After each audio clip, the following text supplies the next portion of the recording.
একটা অনুরোধ, এই চ্যানেলের সকল ভিডিও সচেতনামূলক, ধর্ম, বিজ্ঞান ও সাইকোলজি ভিত্তিক।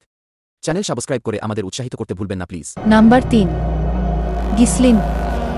সবচেয়ে ভয়ঙ্কর হলো গিসলিন। এটা কোনো গাছ নয়, বরং জাহান্নামীদের শরীর থেকে বের হওয়া পুজ, রক্ত আর নোংরা ঘাম।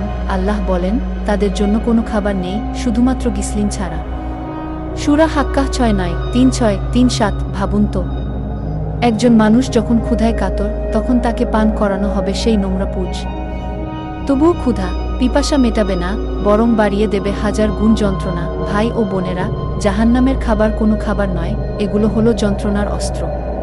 আল্লাহ আমাদের সতর্ক করেছেন যেন আমরা গুনাহ থেকে ফিরে আসি আর জান্নাতের সুন্দর খাবার ও পানীয় লাভের যোগ্য হই। তাহলে আজ থেকেই আসুন আমরা সবাই দোয়া করি, হে আল্লাহ, আমাদের জাহান্নামের খাবার থেকে বাঁচিয়ে রাখুন আর জান্নাতের রিজিক দান করুন। একটা অনুরোধ, এই চ্যানেলের সকল ভিডিও সচেতনামূলক, ধর্ম, বিজ্ঞান ও সাইকোলজি ভিত্তিক। চ্যানেল সাবস্ক্রাইব করে আমাদের উৎসাহিত করতে ভুলবেন না প্লিজ।